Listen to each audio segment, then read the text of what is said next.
Mga idol, mga ka-OFW, isa na namang kababayan natin ang viral ngayon, trending, sikat, pinag-uusapan ngayon sa social media dahil sa kanyang ginawa. Na sumayaw all the way, walang saplot pang ibaba. Ito ay nagkalat na sa social media. Magbibigay lang tayo ng komento. At bago natin panoorin yung short clip, ay ako pala si Ronnie, isang OFW dito sa bansang Kuwait. Kung bago ka pa lang sa channel ko, pa-support naman. Like, share, and subscribe. Here we go. Panoorin natin yung short clip. Pero blinerd ko to kasi mahirap na. Andito rin tayo sa Middle East. Here we go. Panoorin natin.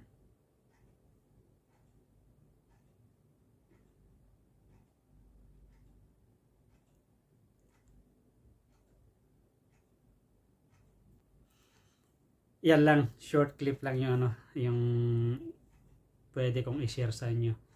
Bibigyan tayo ng comment, no? Di niya naisip na kung totoo man na itong si Kabayan ay nasa Middle East, malamang sa malamang, pag kumalat talaga to, baka maghihimas ng rehas, tapos paiyak-iyak, hingi ng tulong sa gobyerno. Dapat alam mo yung patakaran kung andito ka sa Middle East. Dahil ang higpit, kung totoong nasa Saudi to, naku po, ang higpit sa Saudi dahil nasubukan ko rin magtrabaho dyan. Shout out sa mga nasa Saudi na mga kababayan natin. Nagtrabaho rin ako dyan 4.5 years.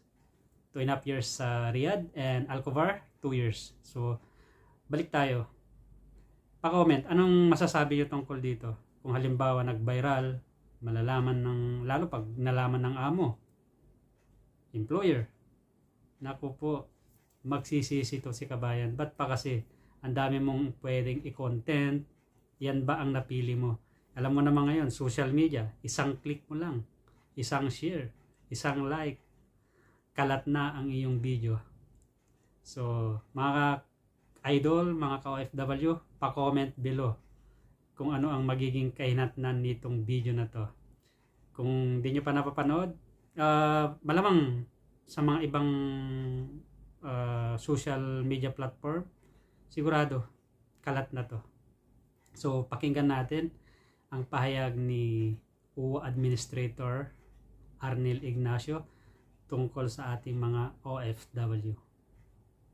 Huwag naman natin idama yung mga matitino natin, nagtatrabaho, meron din silang pamilya, na ngayon nag-iiba kasi yung paningin sa atin ng mga taga roon eh. And we do not want to do that. We must always remember that when you work in another country, para kang ambassador dyan eh.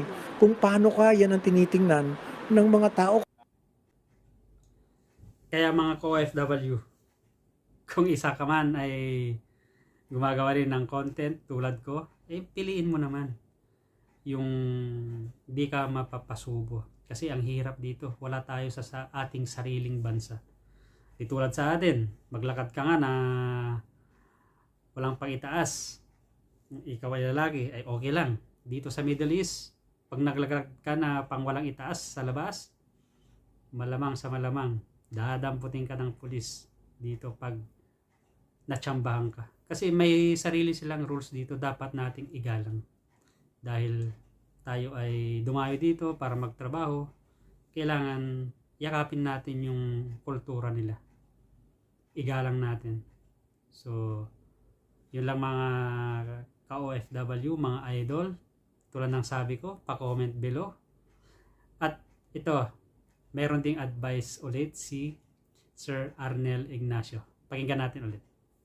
Kung kayo ay lilipad at hindi naman kayo ready talaga magtrabaho at ang gusto nyo ay magsaya, maglaro at gawin lamang ang gusto, huwag na lang po kayo pumunta sa bansa na maraming bawal. Punta kayo doon sa bansa na maluwag. Yan, tama si UWA Administrator Sir Arnel Ignacio na kung hindi ka handa na pumunta dito sa mahigpit na lugar, ay huwag kang pupunta. Kasi dito sa Middle East, mahigpit dito, mayroon silang sariling patakaran. So mga ka-OFW, sana mga idol, sana ito ay maging isang lesson sa mga nakapanood nito. Again, pasupport naman ang channel ko. Like, share, and subscribe. Ronnie Motilla Vlogs. At kita-kits sa susunod kong videos.